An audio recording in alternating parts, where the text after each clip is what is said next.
Good afternoon, everyone. My name is Audrey Kitagawa. I am the chair of the G20 Interfaith Forum's Anti-Racism Initiative. The mandate of the Anti-Racism Initiative is to remain sensitive to the impact of racism as a cross-cutting issue for the G20 Interfaith Forum, called IF20 for short, and the G20 comprehensively, especially in the G20's pursuit of full compliance with the UN Sustainable Development Goals. It is a further mandate of the Anti-Racism Initiative to continuously develop sensitivity to racism within the scope of the IF20, to discern and to name the presence of racism as an issue for the IF20 and the G20, and to advise the IF20 working groups on racial discrimination and inequity as applicable to their work. The initiative assumes explicit responsibility within the IF20 to work towards the eradication of racism as a standing item for both the IF20 and the G20 agendas, and to work towards advancing the goal of racial equality and equity by every means available. The G20 Interfaith Forum gives a voice to religious actors and leaders, allowing them to seek global solutions to our world's pressing challenges. Through annual summits and regional consultations, religious thought leaders and political representatives meet together to seek consensus on ways to work together to create solutions and positive change. Today, our webinar will address the important topic of education for assimilation, the lasting consequences of Indian boarding schools in Canada and the United States. Our esteemed panelists are Dr. Leroy Quigley, Leroy Jock Hill, Gerry Oleman, and Dr. Denise Lajimodiere will be unable to join us today. However, we wanted to have you know about her new book, which has been released, called Stringing Rosaries. Thank you so much to our panelists and our moderator, and to all of our participants. We very much appreciate your joining us today. Our moderator for this panel is Janos Janine Bowen. She is a member of the Beaver Clan of the Seneca Nation and a faith keeper of the Cold Spring Longhouse. She has centered her career on Seneca language revitalization efforts.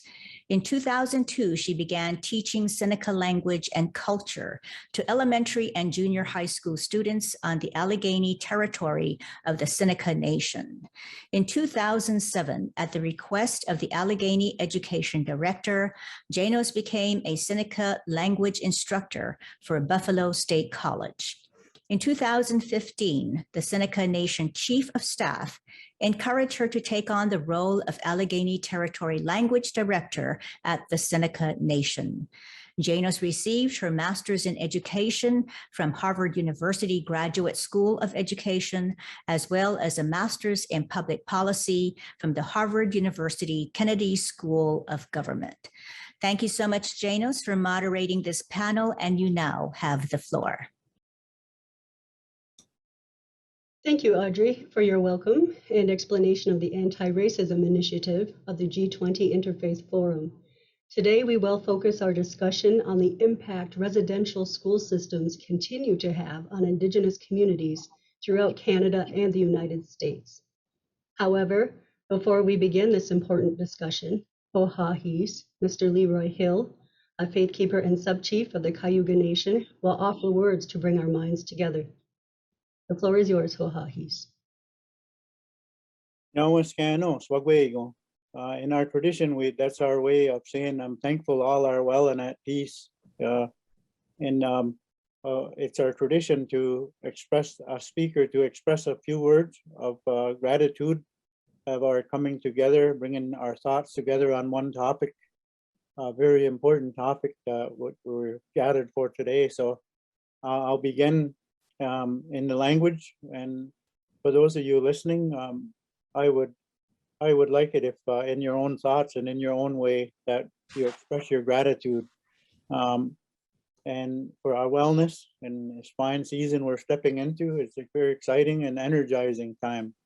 So we'll be giving thanks to our Mother Earth and all living things that our Creator has placed.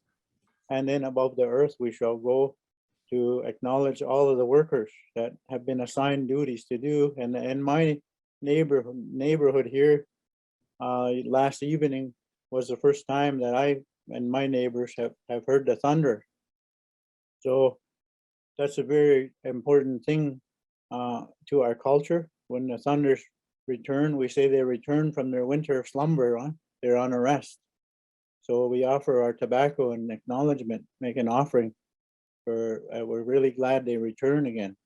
So we'll finish up with a Creator and acknowledging the benevolence that we have received from him. So I'll be doing it in a short, we call it a shortened version, right to the point version of this, and it can be longer depending on the occasion. So I'll just offer a few words in the language now. Đó nè, đó hồ tiêu cái quên đó có hồ đó. Đó này hốt con này cái này xung quanh bị xung quanh nhà nóc tao hình chỗ hệ. Đi này ở về đi có nhà đó có nói nhau. Đó hình như bên được ta chứ về con scan nó ý cả scan nó đã nó tự nhau hình như bên được ta chứ về hết tiền cho nhà đó. Đi về của nhà chỗ nào đó xung quanh bị xung quanh nhà nóc tao hình chỗ hệ. Còn về hết thì Scott gọi ông gọi này gọi số Scott thì gọi được nói nhau hình như về đó cái đó này họ nhiều tiền cũng gọi như vậy.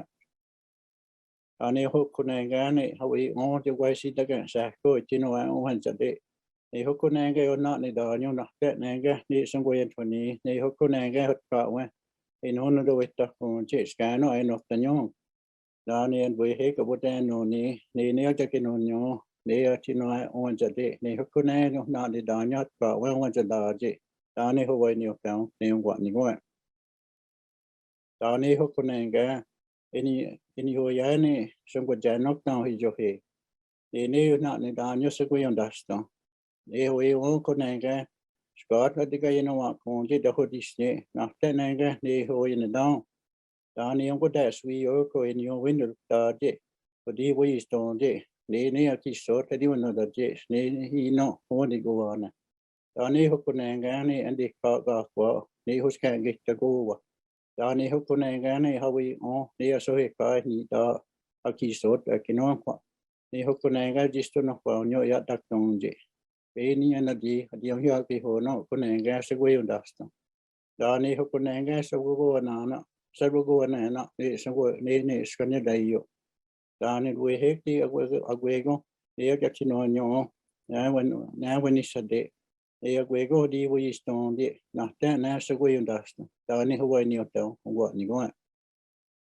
đó này họ con này cái này hình có xong có nhà nó tao hay chỗ hè cho guess what cho họ sẽ tông chứ nó thế uy hoa cái nó vẫn học tông nhau vẫn sẽ để nhau vẫn sẽ để nhau đó này hình về hết các quốc gia nó này sao có nó nhỏ còn giờ đi hệ chọn sao có nhà nó tao hay chỗ hè đó này họ nhiều đâu không gọi như vậy đó này họ có xong này cái cái vật quỷ này này có thể nó ghét này cái này uy qua cái này có nó nhau đó với hết cô này thì chúng nó có bên nào cái quên đó thì đó này hộp.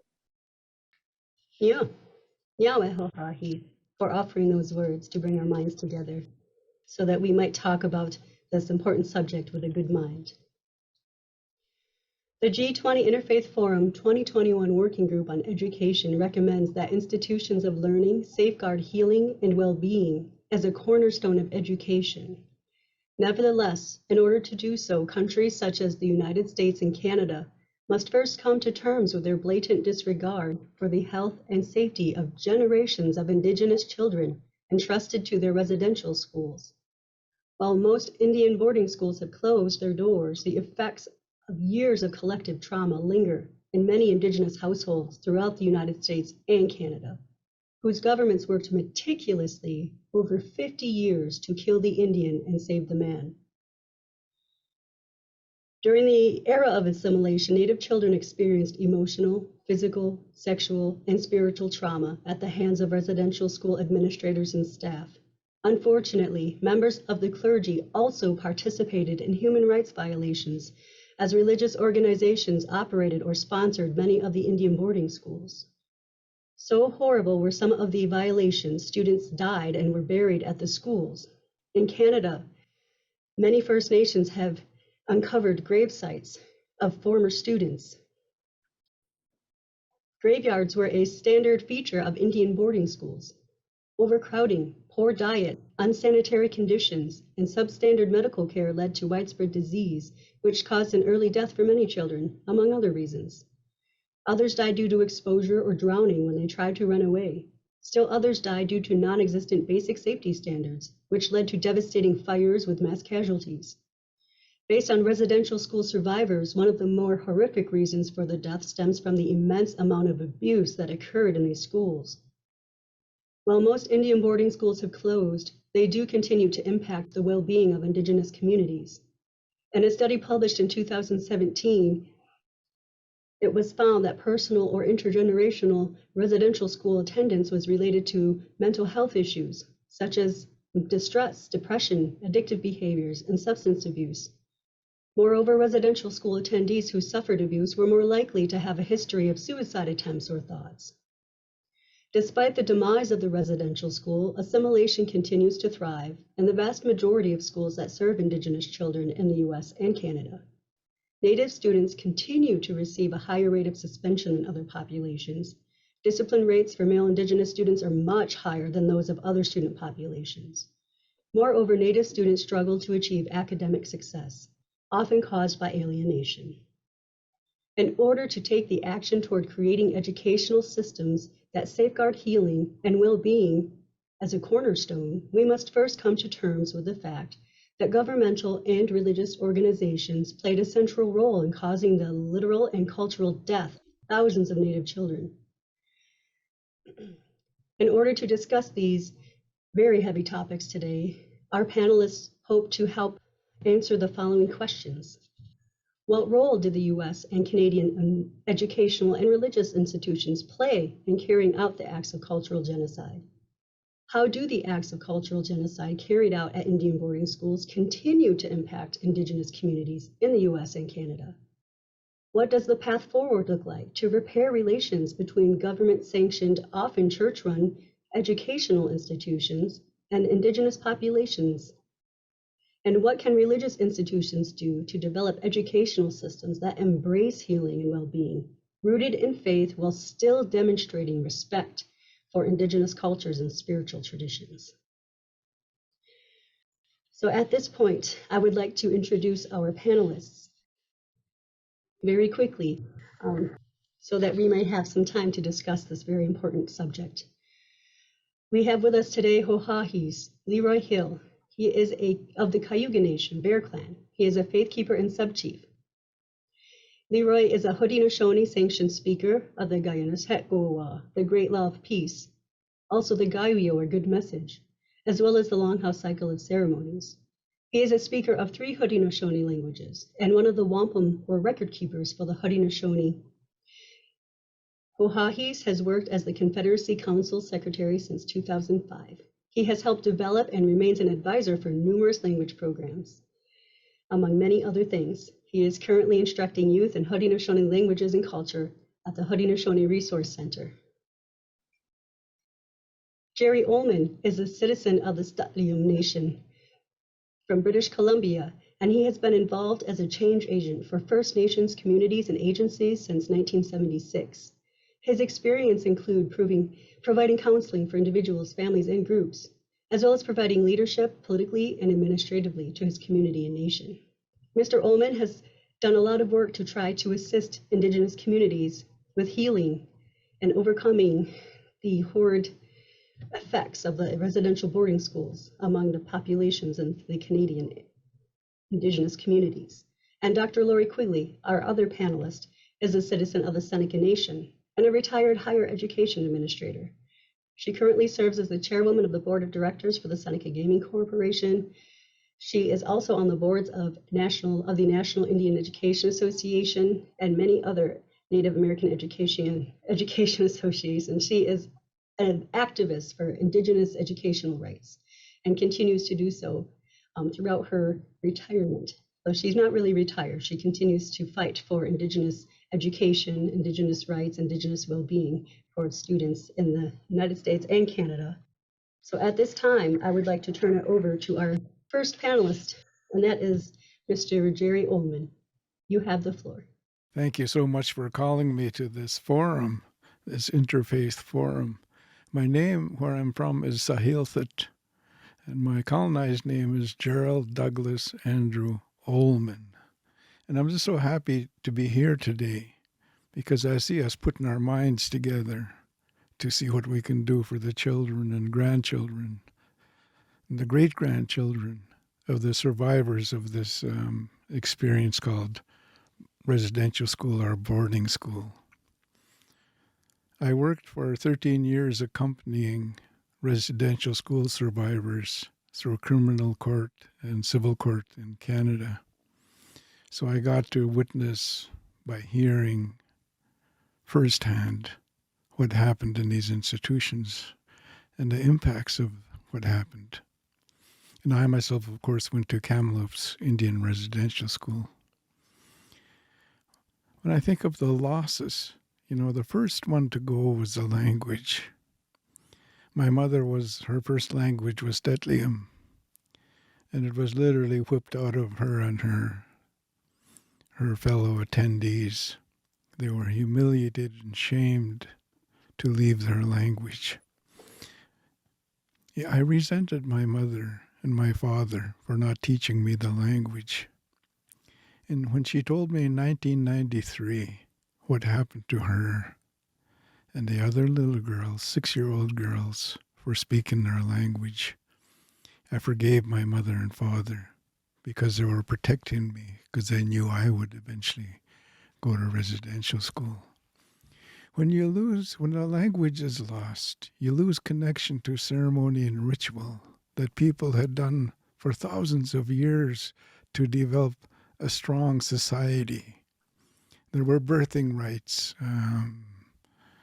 name giving, every part of our life was taken care of in a way that we understood it and we all believed and we followed that way. And it created harmony in our communities. So when those were taken, that cultural genocide, because genocide means tribal killer. So when they set out, and it was very effective, almost worked.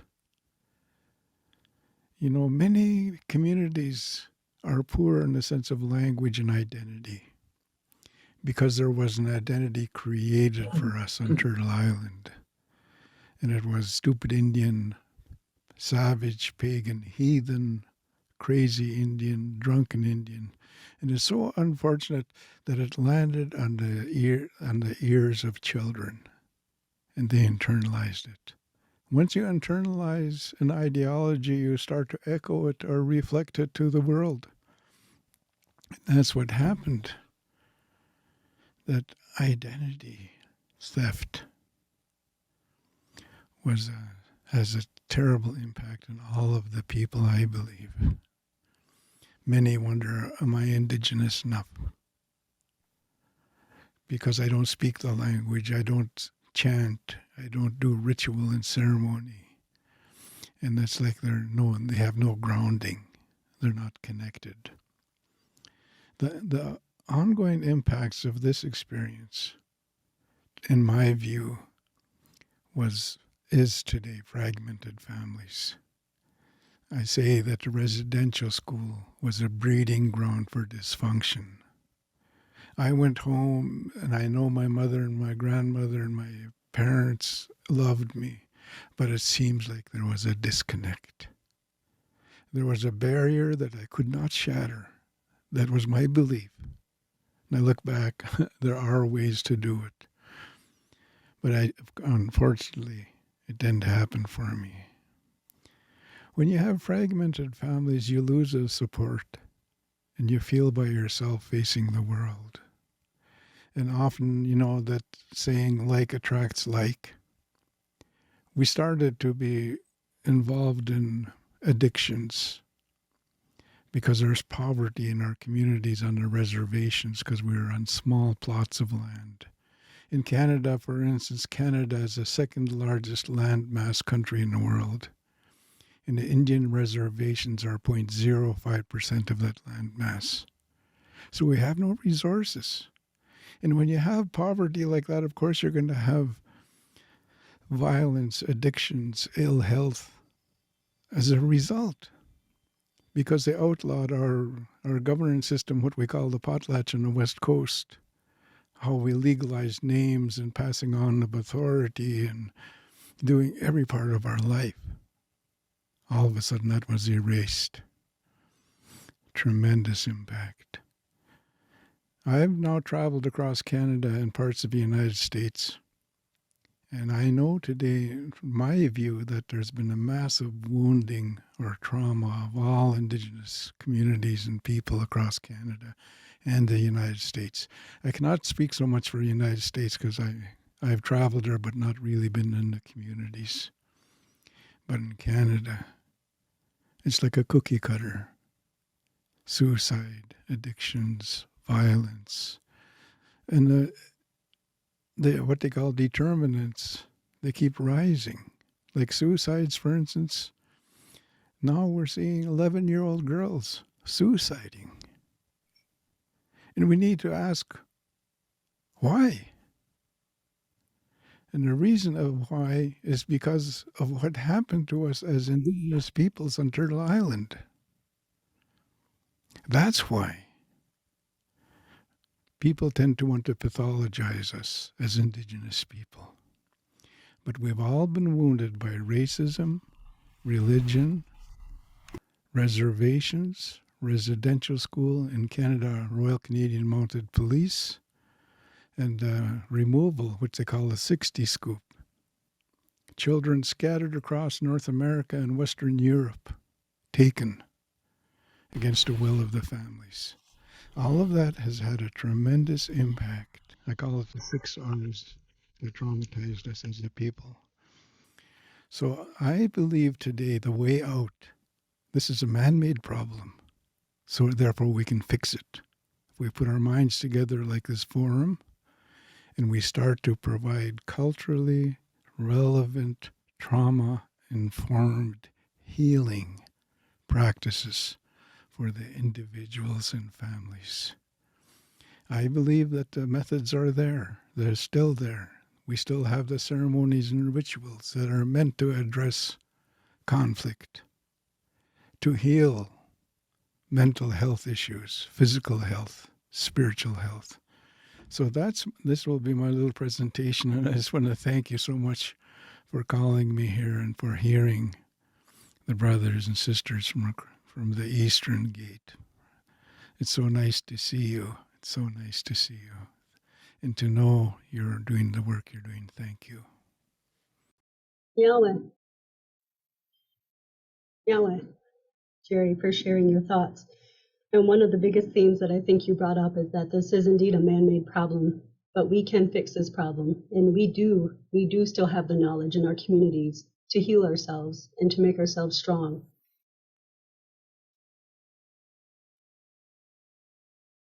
At this point, I would like to turn the floor over to Dr. Leroy Quigley. Nyali Jano, Nyali Scano Gaguego, Yatas Nigaso, and Guayaweka, Agatayani. I've been an educator my entire career, and as John Oates referenced earlier, I've tried to retire, but for some reason I cannot. The work that I do focuses on a lot of what John Oates has done. We have worked together in what I would call the reinvigoration of our languages, especially across Haudenosaunee territories. But also a great deal of my focus and scholarship as an academic has been on the boarding school experience. I am the daughter of a survivor of boarding school. My mother, Marlene, resided at Thomas Indian School for just over 10 years of her life. What I see from the American perspective through my own research, and I began my research really not as an academic, but as a Seneca mother who could see in this current generation and the generation after me, what it did to our communities and what it has done. And for me as a mother to try and figure out, how did we get to this place full of trauma that Gerry just referenced in those very real examples across this continent. From the American perspective, what I have found is that the boarding school represents American colonialism at its most genocidal. To this day, I don't think the United States government has or is willing to acknowledge that fact. Genocidal. I also believe that the boarding schools align that federal authority or idea of assimilation with the zealotry of religious missions across both the United States and Canada. There certainly were those that were run by religious organizations. In the United States, there were also federal boarding schools. And obviously, where I come from, there's also one that was taken over by the state. Most of my research involved actually finding and discovering the sealed case files of those who attended Thomas Indian School during its 150-some year period.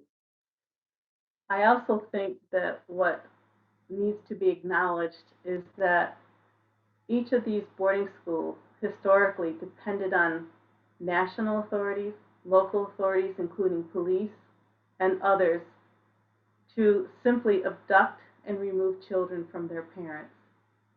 So when Gerry referenced families, its impact on families, that is the impact that I have studied most, is that impact on our families, where we have generations of children who did not grow up with their family, who were forcibly taken from their families, who cried at night in their dormitories wondering how come their families never came and got them. And these are some of the stories that I've heard from the survivors, from those who did survive. So we see that those policies were created in the United States that were policies of forced separation of children from their families and their tribal communities. We also see gender roles and family relationships that were impaired. We see a reversal of gender roles. I mean, we were, as women, as Haudenosaunee women, we were the farmers. We were the ones who grew our crops. They changed that. They changed it to be the male gender role, as an example. We were also really valued as nothing unless we got a westernized education. As an educator and as a teacher education professional, I have seen the damage and continue to see the damage that westernized education is doing to our children and our communities. And I was once a classroom teacher, so that's a little bit tough for me to say, but that's what I see.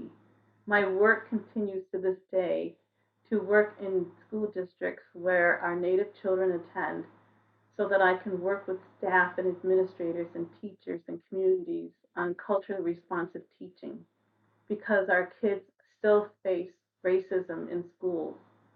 So you can see that multi-generational impact, not only in our loss of language, our loss of Indigenous ways, loss of family, but you also see it in our school system where our Native students aren't respected or acknowledged for who they are as Indigenous children.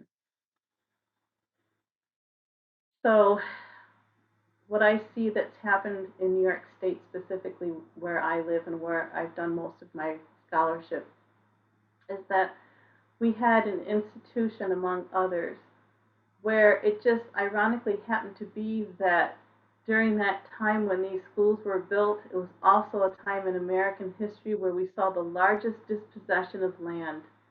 And Gerry pointed it out in his statistics in Canada, where he went from a very large landmass where Indigenous peoples lived to being placed on these tiny reservations and loss of land. We had in the United States the General Allotment Act, which authorized the president to survey and divide lands. They did that in New York State. They did that so that colonial soldiers would have land in return in exchange for the work that they did as soldiers. These are reasons why our lands were taken, and another reason that supports their rationale for having residential boarding schools. So what I also appreciate from Gerry's perspective, as we heard, is that impact today.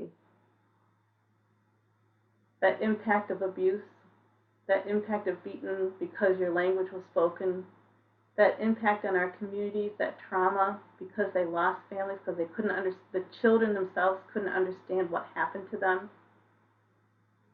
And again, the continued lack of acknowledgement by our government, and in some regards by the religious organizations that I think and I hope will be the first to really help us to continue on this path towards acknowledgement and healing in our communities.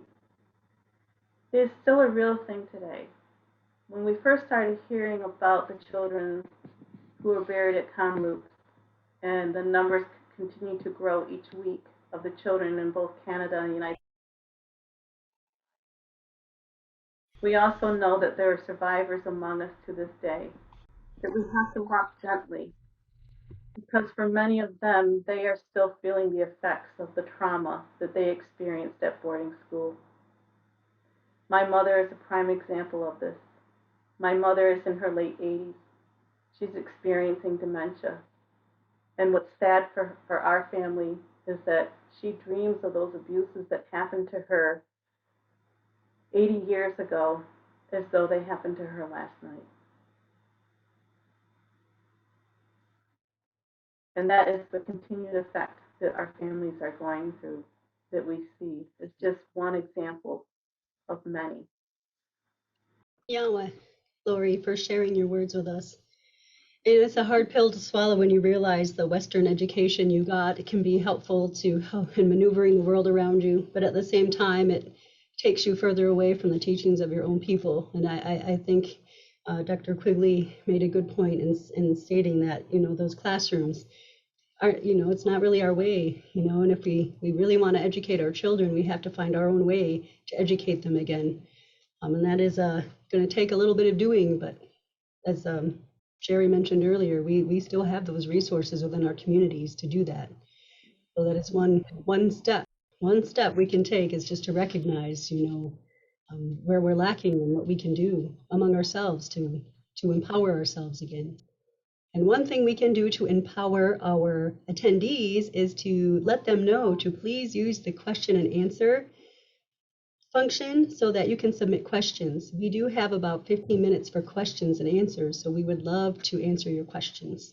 So please submit questions for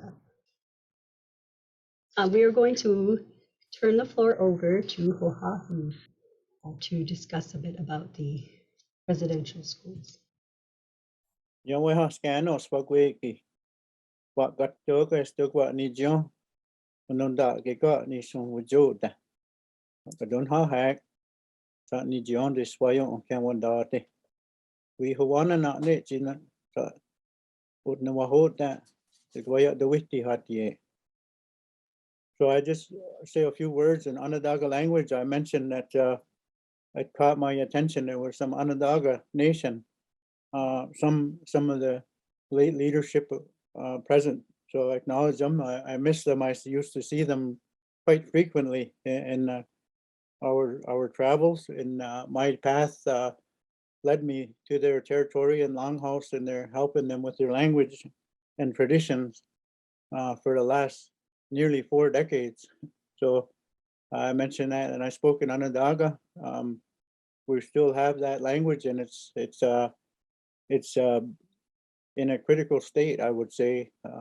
We're down to a small handful of first language speakers here in my territory, and I don't know about across the river how many, but there are a lot of learners, and we've come a long way, and we're on a good path with that. So I'm quite happy to be here today, and I acknowledge the other speakers and the ones that are hosting this event as well. Very significant, and it's a very impacting issue that we're discussing today. And the depth of that, they say in the language of we dance. What that would mean, it would mean that when you get on unfolding, and it's like taking layers off of something, and the layers that come off, each one of them is impact, and what did we do about it, and what was the impact? And that's the cycle we're in right now. We're still dealing with impact, and we're trying to we're trying to see what we can do to move to a more positive direction in the future. And I really acknowledge the Indigenous populations in the world, because I believe we're all in various stages of that, promoting and striving for our own revitalization, renewal, and survival. And our ancestors were masters of that. So I think we have that as a, you would say, as a natural gift from our Creator to survive and to be survivors. So when I think about this residential school issue, and we talk about survivors, we all are survivors. And in my case, I was not directly in the residential school, but my grandfather, he was the most direct descendant of mine in there. And what he done when he come out, they say he couldn't hardly speak the language. He couldn't hardly speak English when he went in. When he come out, he never wanted to hear any language. He hated it. He despised it and anything about him being Native Indigenous person. He really hated it. So what he done to my mother and her siblings is he spoke against anything to do with being Ongwehongwe. And he said, if you, when my mother got to an age where she was looking for a husband, and he said, you stay away from those traditional people, anybody to do with tradition or language, culture. If you don't, and you're no longer my daughter, if you should take up with one of the traditional people. Back in those days, when I was a kid, they would still reference us as a bunch of godless pagans, our own people that come out of the residential school. So we were ridiculed like that right in our own communities and neighborhoods sometimes, but definitely in the community as a bunch of godless pagans. And that's, I never really understood what that was till I got older. But, and on the other side of that, the Creator gave us Gatnikohio to have a good mind and scano, to have peace in your heart and in your mind. And that's what I was raised with, to have good mind, to have peace in your mind and your heart, and try to share that good mindedness and peace with those you come across, and it's empowering. So those three ideas are what our Creator started to give us in gratitude as well. So to have peace and good mind, strength and gratitude. And also sometime later, he gave us the ability to make right and correct our ways and to make amends if we make mistake. So anyways, back to my grandfather, my mother in high school met my father, and my father was raised very strong in our traditions. And the reason why the residential school, they avoided being captured and taken there, was because we had a big farm when he was a child. In his childhood, this man patrolled with like the sheriff on horseback, and they called him Haksat Dauhes. It means he was collecting children. So he'd drive by on wagon and buggy and just scoop up kids along the road. If he seen them, he'd chase them down, or back then they'd go and harass the parents and say those kids belong in our school. And sometimes they wouldn't even say nothing, they just scoop them, take them to the residential school, and those parents are wondering what happened to our children. I heard numerous stories of families and children that happened to. My father said they got lucky because they had a big farm and there was many places to hide. One of my teachers that I spent 35 years in training and then some with our four most knowledgeable elders in my territory and across our territories. And I learned the language by being around those who spoke it. And I was fortunate, in my case, I was fortunate. I was self-employed artist. That allowed me to be around them as much as I could. And I would drop everything and drive them if they wanted to go to one of our other territories 5-6 hours away, or they had a chief business to go to, I would go. So the residential school, it impacted my mother. Her father disowned her And my mother felt strongly about our traditions, thank goodness. And she instilled that in us to be proud of who we are and strong. Now, the churches, they are up where I'm from. They're reeling right now because they're in shock that the abuse and the hatred towards our people that attempt to eliminate us is real. It's becoming more and more uncovered, and now they're searching for more buried children who were murdered and hidden. That's very impacting on the church people up this way, and both on our territory and off. And I say to them, we don't blame you for it, but we need to work together and bring our mind to reconcile these things and not have understanding. What Canada is doing is trying to paint us all under the same brush. That's not going to work either, because from nation to nation, even from community to community, there's variances in things and the needs and the damage and that we're wrestling with in healing. We know how to heal ourselves. I know that, but we need assistance to help others heal because they've been uprooted from that.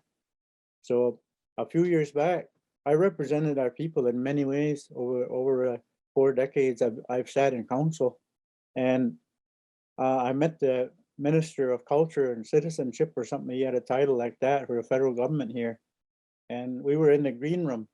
We were talking about there was a release about an initiative they were doing, and it was good. It was geared towards assisting Indigenous people become educated.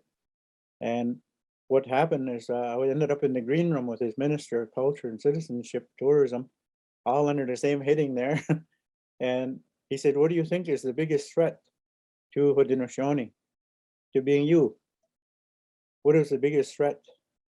And I sat there and I thought about it. I wanted to say this the right thing. So what I thought about was, we are the biggest threat to ourselves, Haudenosaunee. He was really surprised that I said that. I thought he thought I was going to blame everyone else for things, problems we have. I said, the biggest threat that we have is our own selves, because we've been forcibly removed from identity. It's like uprooting a tree and there's just little threads of the roots hanging. So when we don't know who we are, our identity is stripped, then we're pretty reckless and we're wandering souls like emptiness. It's an empty shell walking around. That is pretty uniform across Indian country that I see, is that we're not really sure of who we are, and we're not really comfortable being Ongwehongwe or Anishinaabe or whatever word we choose, when we should be. We should be comfortable, we should be grateful, and we should be extending that peace and friendship and good mind. So this is what we need to reconnect with as a people. And I think that's the role the churches and the governments can play in that, is let's sit down and approach this as partners, not as the father and a son, or father and his children. We already define that in treaties. We are treaty people. We're still a nation among nations in the world. We maintain all that we need to be called a nation, and we don't intend to abandon it in my time. We've never been conquered in war. Yeah, we've fought in skirmishes and win and lose some skirmish, but we've never been conquered in war. And in the world, in the UN and the Charter of the League of Nations, we are still a nation. And the only way we're going to lose that nationhood is if we willingly abandon, which we have no intention to do. We're working hard to ensure that our languages are revitalizing and being in practice and support, and our traditional culture, our laws and our traditions, our moral ceremonies, all those things are medicine people, are apprenticing people right now. That's the work that I've done in my life, is to put those programs and get the people working together. So we're on the job training many people to carry forth our culture. So many people I've crossed paths with, and there's a lot of good people in the world, and it matters not what race or background they're from. I taught a lot of medical students in university. I taught Indigenous studies, and I've had a lot of good interaction with people from all over the world, students, and they're pursuing a medical path. the medical profession. And we had a lot of dialogue and a lot of understanding. And I think that that's very much needed in the world, is to have healthy dialogue and to have an open mind. And we all got to kind of let our guard down, and we all got to take responsibility and look into the future, and then we'll get there. So I guess that's about it for now for me. Thank you. We definitely want to help our Indigenous folks become comfortable with their identities, and dialogue is an important part of helping us show folks how they can be supportive. And I'm going to use this as a good segue into our question and answer period, because we have a participant who has stated that there are similar issues in the African experience with colonialism, neocolonialism, globalism, and colonial Christianity. And the question is, for the panelists, you can each answer if you'd like, could you share briefly with us the various resources and methods you use to overcome the situation? So the resources and methods that we use is, I would say, the tried and true traditions that have been passed down. And we have, like I say, we're fortunate. We have a lot of our traditional medicines, the knowledge. Those people are up the road from me. And I myself and my sister, we also do traditional medicine and doctoring. As part of our work, I do counseling. I've sat in our council of traditional chiefs. This is 38 years now. I've sat in council. And I started to go there because I had an interest in hearing the other languages spoken. They were speaking nearly all the languages at that time. So in the course of my going there, it got my interest. And through sitting there that's our traditional council. That's not elected council or government authorized Indian Act council. That's our traditional council under the Great Law. Most of my education about law and order came from that experience of 4 decades of that. And I'm still learning. But the thing is, I've become more of a teacher. So applying those concepts and those, I guess you would say, the experience of generations of teachings that our elders hold, that's connecting with that and with the youth. That's the role I play in my day-to-day existence, is how to connect our youth and young people with the traditional knowledge that we have. So in our territory, we've been designated traditional knowledge carriers. We actually have a group of them, and those are recognized as people that have been trained in our culture, because we have a lot of fake elders running around the world too. We call them pretenders, and we run into that. And again, you can connect that right back to the residential school, that identity issues. If there was respect, they wouldn't do that. So what we do is we use a lot of our traditional culture, and we follow the seasons. Right now, my son and I are busy with the maple syrup making. I generally have schools come over, and we do traditional teaching and reconnect, and they do the work, the students. We teach them all about maple season. We teach them about working together, because it's a lot of work. We use a lot of firewood and collecting the sap. It's an ongoing work. And then we also are catching fresh fish right now. And I smoke that fish right over the fire of making that syrup. And these are traditions of our smoking meat. That's there's no idea how old those traditions are. We're learning. And then we have ceremonies for this season.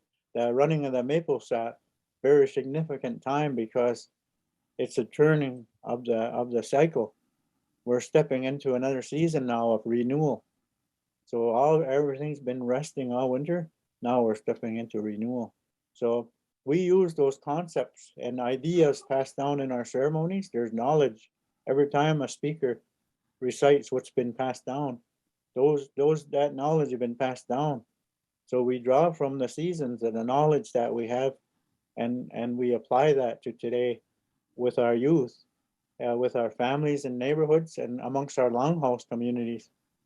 So we have groups of longhouses, and each longhouse has basically, you would say, I don't like to use that comparison, but we have our own families that gather there.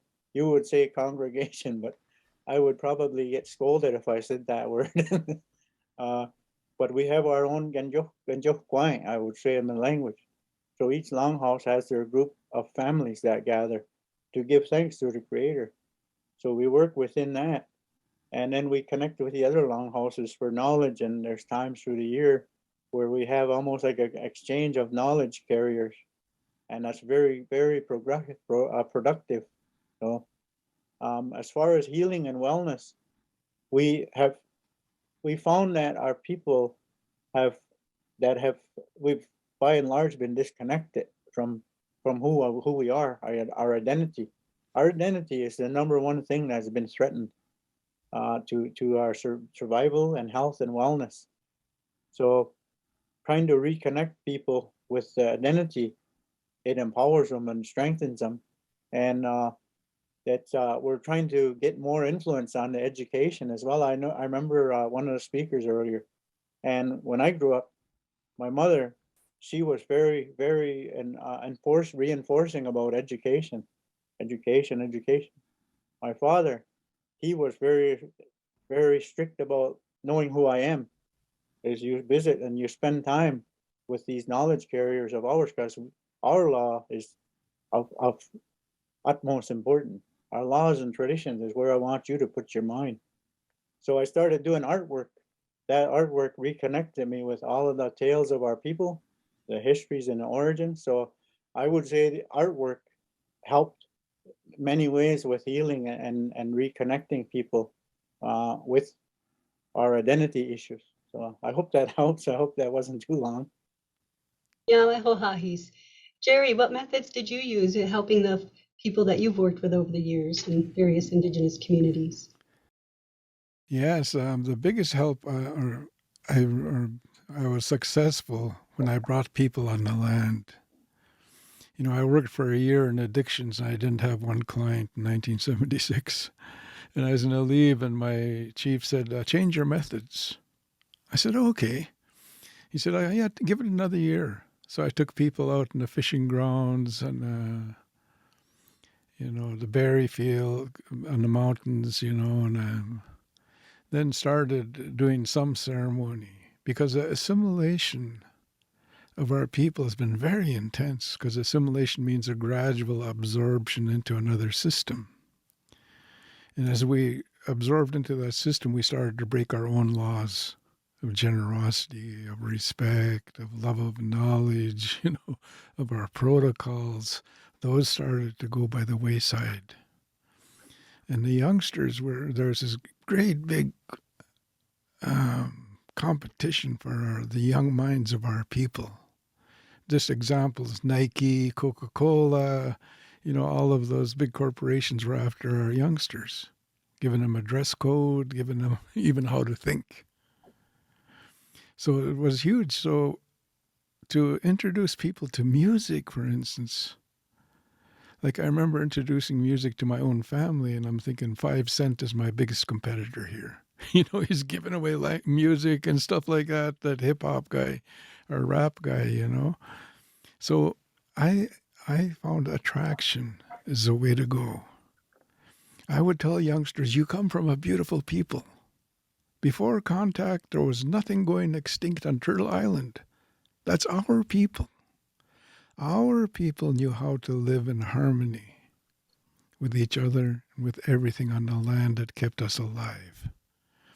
So I would give them a point of reference, because they grew up in violence and addictions. They've seen it around them, in their own homes, their own community, and in the movies.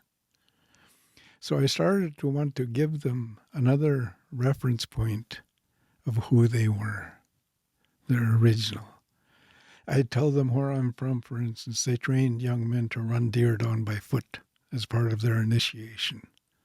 That takes a lot of training and belief, mental strength, physical strength, spiritual strength. And they were doing that.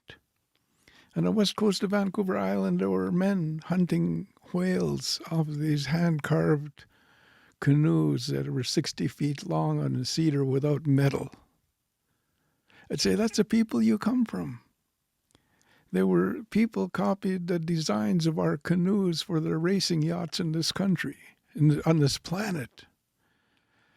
The Inuit gave their sewing methods, or didn't give it. It was copied, appropriated for deep sea diving suits and astronaut suits. I'd say that's the people we come from. That's where you come from. So you start to know the laws now, like Squalaman, to have a good heart and a good mind. Quam Squalaman, make your heart and your mind strong. For what? For yourself, for your family, and for the people, and for Mother Earth. To start to reintroduce to them our Indigenous ideology that was about sustainability and relationship building. Just the very fact, like I remember my first hand drum I made, my teacher, I was looking at it, and I'd been to residential school, and I became addicted. My life became hateful to me because of a sexual abuse experience. You know, there were 38,000 registered cases of physical sexual abuse in Canada in residential schools.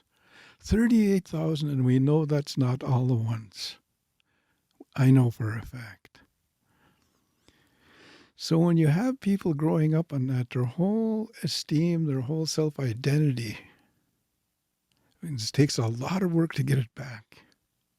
To be proud to be Indigenous. To be Aishkwal, to have a good heart and a good mind, as an original person on this land. So I would promote our culture, our way of life with the youngsters, and I work with them. And I found even with our adults, because many of them, like one of the speakers said, they came back and they never spoke the language again, even though they were fluent. That's how powerful that assimilation by violence was, the impact on our people. Not all of them. We had resilient ones, because resilient means the ability to recover after trauma. Sometimes people will say Indigenous people are resilient. I'll say, no, not all of them. We can tell by the suicide numbers we have, the addiction numbers we have, the violent crimes we have amongst our people. That's not resilience. The ones that are resilient, for instance, in British Columbia, what they call British Columbia, is Timiu, it's the earth there. Elders were going to jail for carrying on with their traditions. Those were the resilient ones. Then they come out and they carry on. The traditionalists. They were often the most financially insecure people, but they were rich in cultural knowledge. They refused to let it go. To me, those are the heroes. Those are our national, that's our national hero. Nation's heroes are those ones that kept the language, the whole world of food, of music, of ceremony and ritual. Those are national treasures for those nations. One of the ways I started to want to get back to the youth was I started a podcast called Teachings in the Air.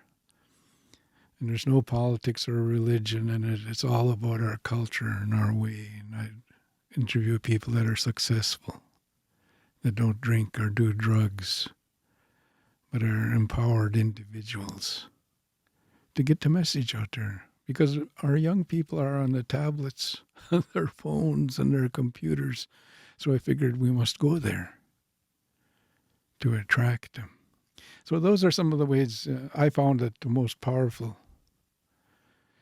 is ceremony, if you can get them into ceremony, like sweat lodge or fasting, meditation, and also music.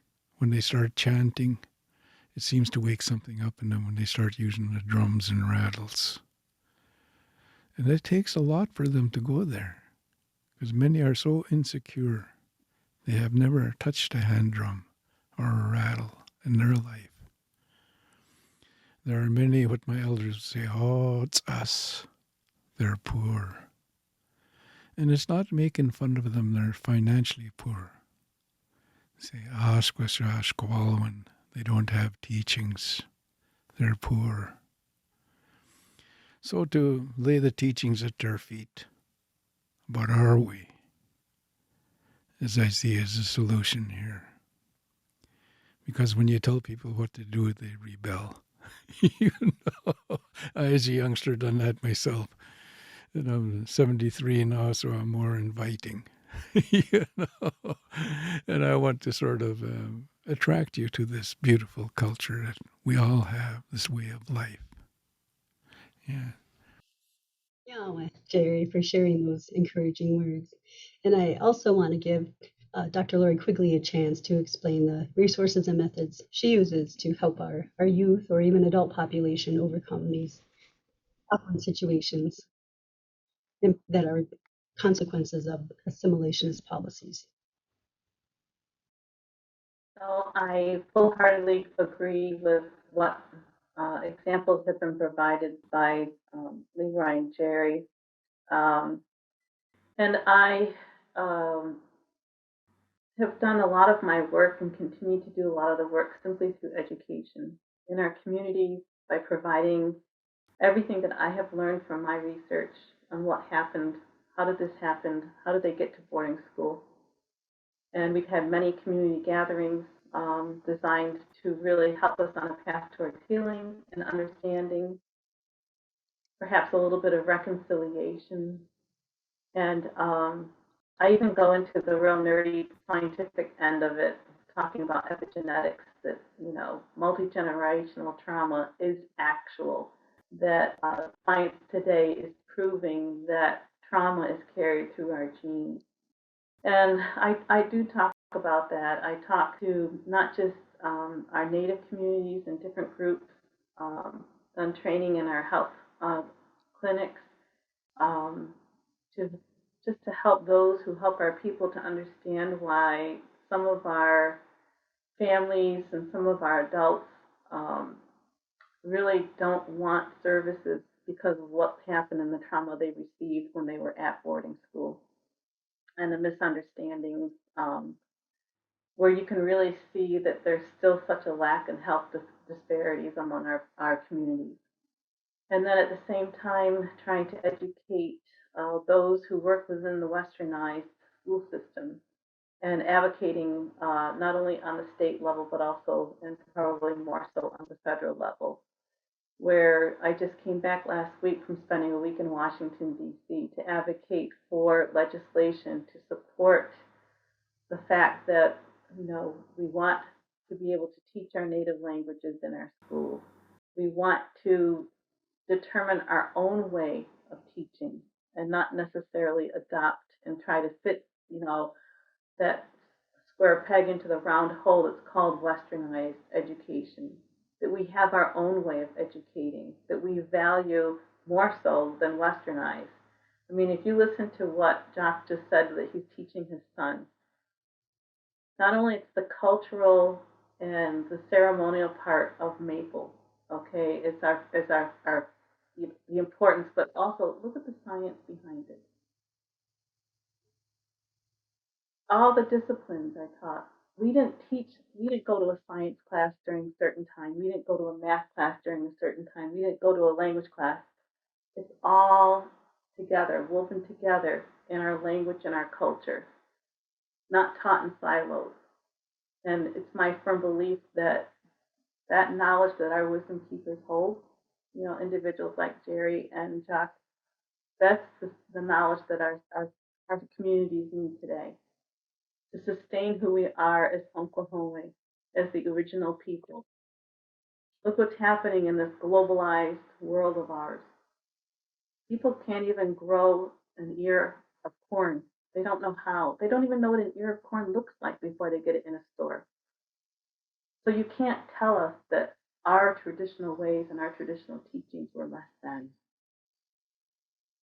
They were not.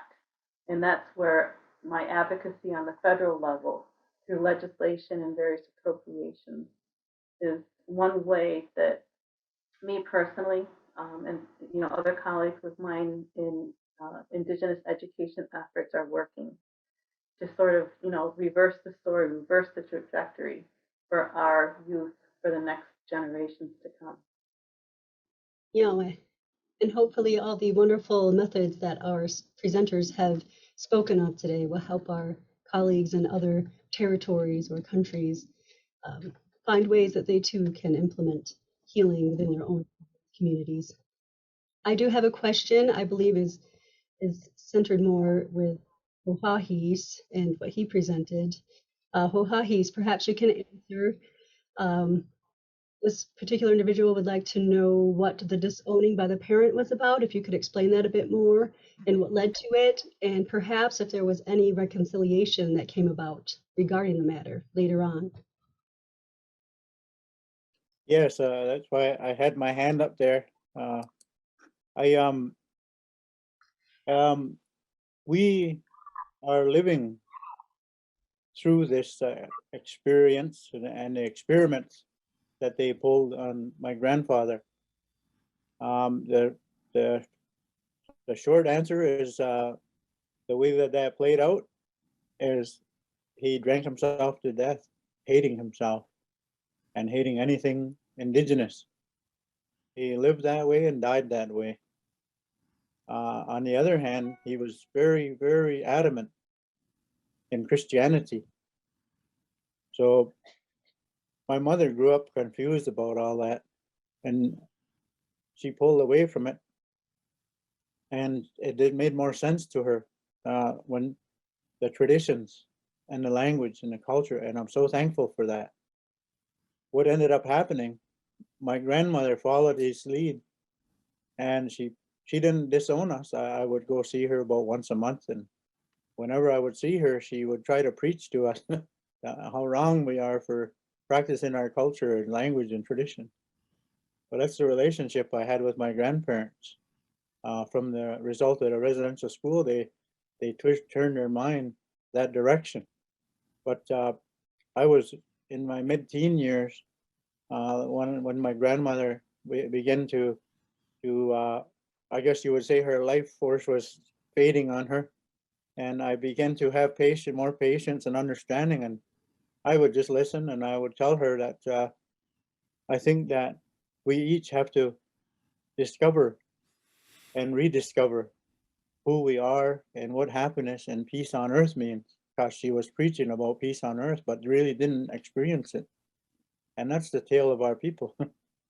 So I'm thankful. I believe that I experience peace on earth every day. And I see to it that the dawning of a new day is part of that. So the way that it played out now that both grandparents that hated us for being longhouse people, traditional Haudenosaunee culture carriers, now their children and grandchildren have realized the error in this. There's a revitalization. There's an awareness and a reawakening in them, and they're trying to reconnect with those of us because they see the value in what we're doing and how important that is to our existence. So I can walk down the street, go in a store, and somebody will come up and say, "Good day. You and I are first cousins." I don't know who's. There's a good segment of my relatives I never got to meet or know because of that residential school. So we're reconnecting in a healthy way, and we've formed good bonds. That's first cousins of mine. I have first cousins I don't know because of that Christianity banged into the heads of my grandparents. Thank goodness on the other side, my grandparents were absolutely strong and adamant about who we are. And they were the ones who had to go in hiding to do ceremony. They were getting beat down and ridiculed. And I went through that in school. It wasn't as harsh, but we were definitely centered out. You might say that in my elementary school years, they might as well have put a dunce cap on our heads and set us at the front of the class. There was about 4 of us in my class at the most that was traditional longhouse people that are Haudenosaunee. Sometimes I was the only one. So you know what that would be like.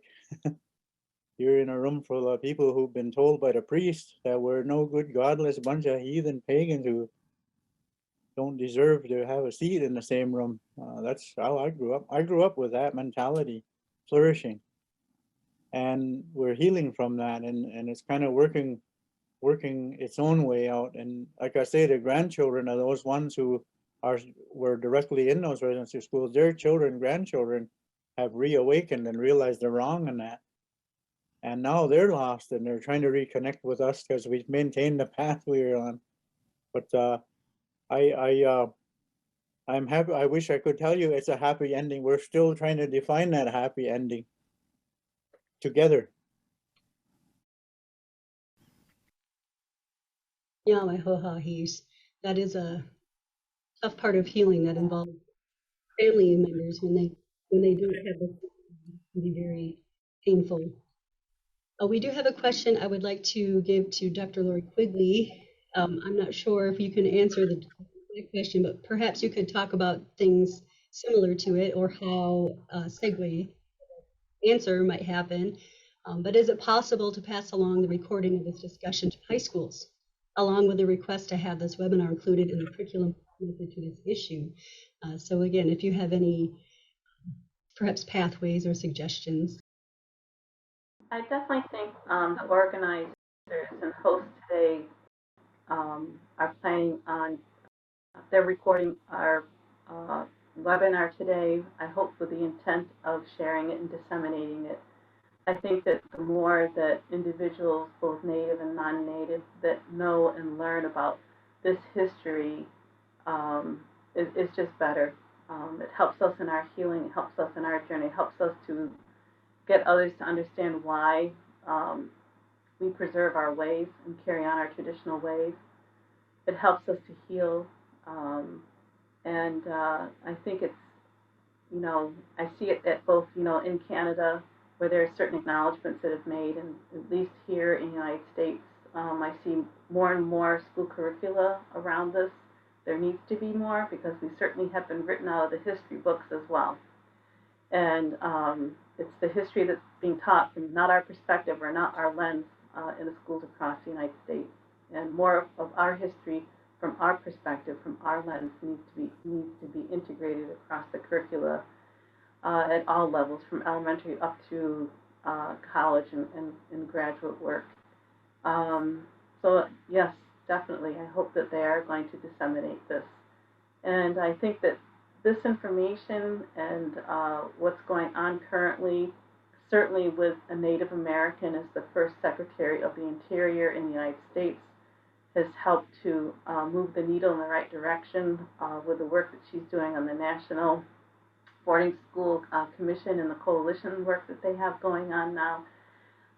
It's only happening at the federal level. Thomas Indian School, which has impacted my community and my family, was originally begun by Quakers and then became a state school. So we're not even on that list to be examined under the efforts that the Boarding School Coalition is. So I think that work has to be expanded.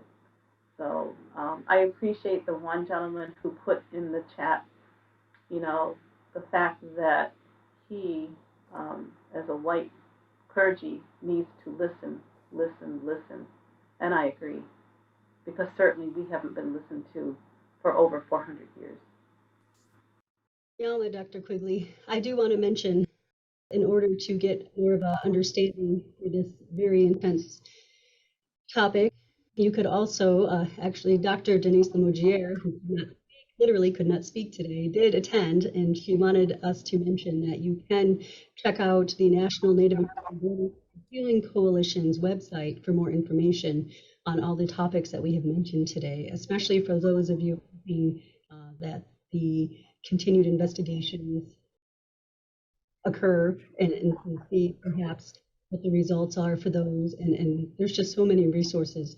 And that is one spot. We have links to so much information. So if you have a moment, check out the National Native American Healing Coalition's website. I have another question I'd like to direct to Mr. Gerry Oleman. What are the ways in which we can maintain aspects of identity that allow us to maintain cultural and but also allow us to live in a united way with others? Oh, that's a wonderful question. Like I consider myself bicultural, for instance, because cultural means a way of life. I'm comfortable in Statlium way of life and with other Indigenous groups, but also have grown comfortable walking in Canada. That I keep thinking that we must do what I can't do.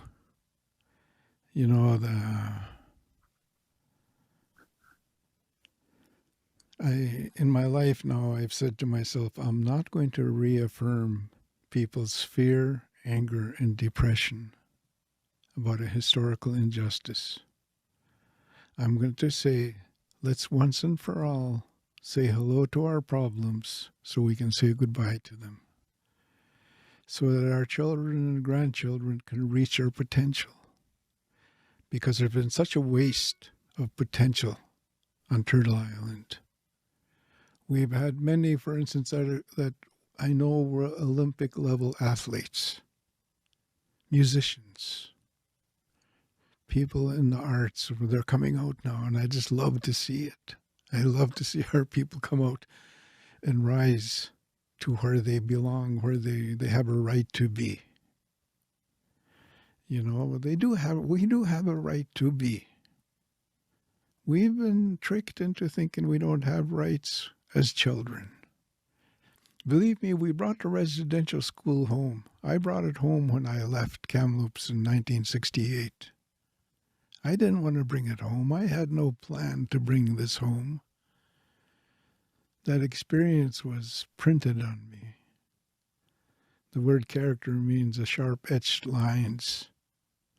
My characteristic as a residential school survivor was etched in my forehead, my body language, my organs. It was a negative experience, harmful experience.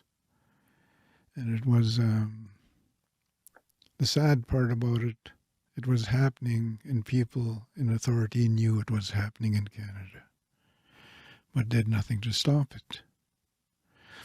So how I was figuring out in my life, how do I get people to say, yes, that's the truth. Very unjust crimes against humanity. But let's heal ourselves first. Then we can address this together. So we can actually fight for justice. The word justice means absolute fairness for all. So to heal is the goal here, because the word heal means to become original before you were damaged. We're all born with a gift or gifts, and our purpose is for us to find those gifts and use them to help people, to help Mother Earth. That's the meaning of life for me. You know, this is Gerry's way of looking at life. You know, like I was saying, to say hello to those problems and say goodbye to them. I hear people, my part of my belief is that many of our youngsters are discouraged from even trying because some of our speakers are saying it's a colonial state.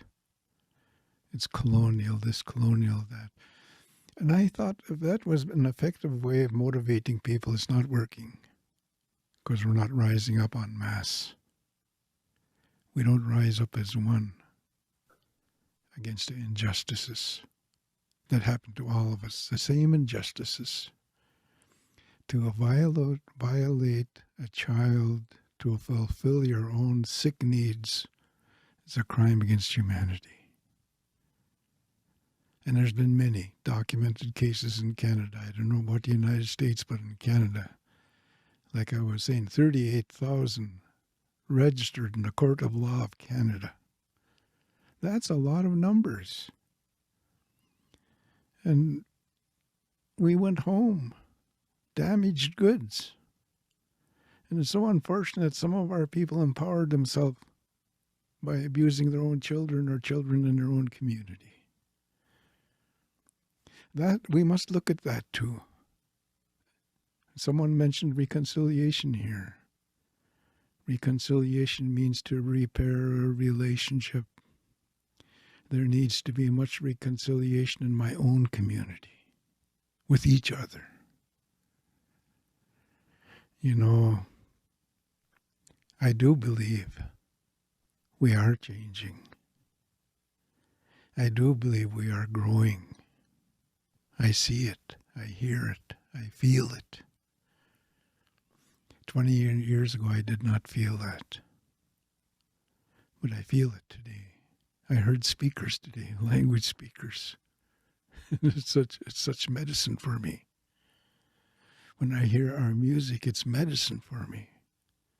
Because I know all of our music was meant to heal and to uplift people.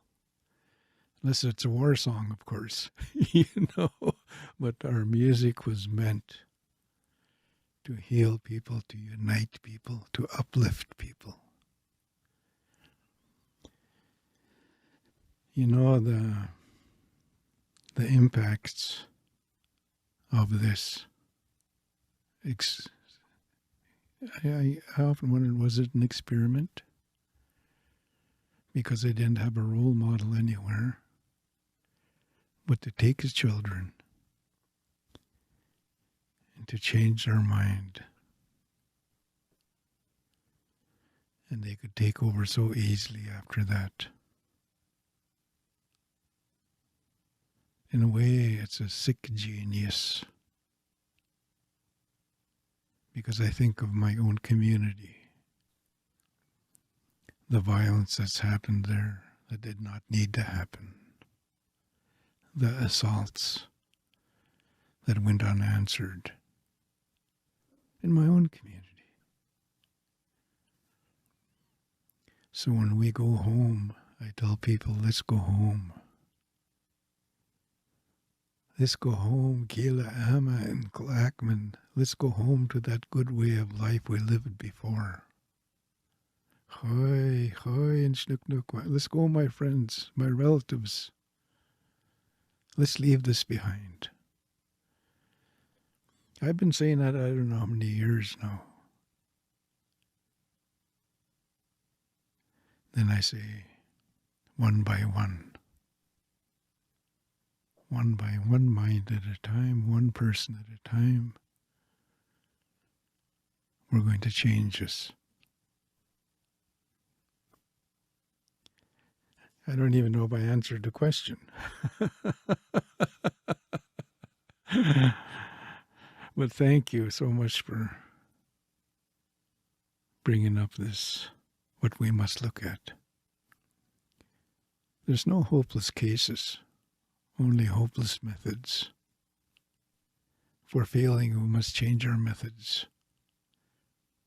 That's what that European Jewish genius said, Albert Einstein. If we keep doing the same thing and expecting it to change and it doesn't change, we're insane. I think there's been a lot of insanity on Turtle Island.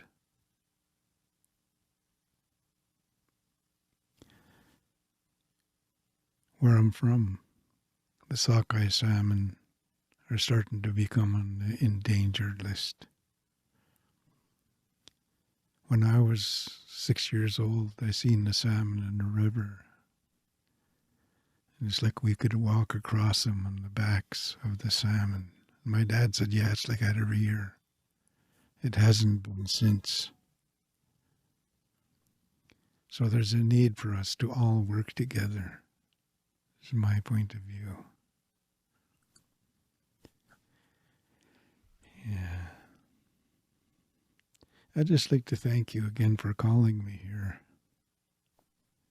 to hear what's going on in the United States. The movements that are happening there and the language and the governance systems. Because we all had governance systems. I heard about this great binding law of peace. And I read it and I said, this is pure genius. This is pure genius. You know, I said, wow, we should all live under this. Anyway, thank you. Yeah, well, Gerry. And unfortunately, since we had so many amazing questions to answer, we are going to fast forward a bit through our conclusionary remarks and give Hohahis the chance to close our discussion for us. Hohahis, the floor is yours. Well, I would like to acknowledge everybody again that we really only scratched the surface a little bit today in my mind, and it's brought a lot of thought to my. I've spent my life around our elders. I haven't done too much else with my life. It triggers a lot of thoughts, a lot of memories, and a lot of inspirations moving forward. So I'm thankful for spending this little bit of time we did today. I acknowledge the organizers and keep up the good work. And to everyone else, keep on keeping on and smile. That's what they always told me. So, you control this 100%. So smile every day and be thankful. So I'll do a short closing again. We give thanks again to our Mother Earth and our being together in wellness today, and also all of the living things that Creator has placed to benefit our people and to enhance creation, all of the workers above the earth and with our Creator. He's the great benevolent one, we say in our language. So I'm going to speak my mother tongue, Cayuga language now. And I know that I spoke Seneca language at the start, and then I spoke Onondaga language to acknowledge the Onondaga that are present. So I'm Cayuga Nation, so I'm going to close so you hear my nation and language. Thank you. Now next what don't see you sky white go na savado. Ni shredek was we start the we go scan not but not the nyo. And you go we get nanga go do ga hodo what ni go haso. On we start scan not but not the nyo. And we hake at what the way ni society no nyo. It tin what on one the ne go to go we go send ye ha. Some way in 20 ne go to some what got went to you for gay, but got went so honed with task scan not but not the nyo. We hake up what the way ni. Society no nyo ta to get you to na what ni go ha. So go to na ga send you ya so how we not ta so we haunt na ni send you na net to the snake is how we not ta to get to he got question it what do you know the case of nigga knows how we say I know draw stock what to say how what's that do they go to na how we on you hot sick and they caught go we hold that so we hold that near so he caught ni da or just on that shot ni your tent sang go here dog is in Hanon what to say we haunt you can't don't go playing gate scan of the north the new they go to send you na need get to thought when it how another dog they to the hawk but then they said we're going they spend the day you and we hate and whatever you know ni we go na the site in hon yo send you na need na ho dai hon yo da to get you talk na hon ni go to the hon se juk ta to hon sa de na go you get hana great so where this song na ho ni do show na so se tong ge se you what scan not no the yo we hate and whatever you know ni da the se don hon yo you get hand drawn so where this song da to get you talk na hon ni go da ni to na sa gat we ni I ga find da na ni ga ju what to get to kan no cái hôm nay cái này nó hay đi cho nó scan nó sẽ quay hông giờ what's what in nhau đó thì nó sẽ có vấn đề cái ý ở cái point đó thì đó này cho At this time, I would like to say de guanonyo. I thank all of you, our panelists. I thank those who attended. I thank those from the IF who have supported the anti-racism initiative so that we can have such issues discussed. And I thank the International Academy of Multicultural Cooperation who also sponsored this today. Now, and with that, we will conclude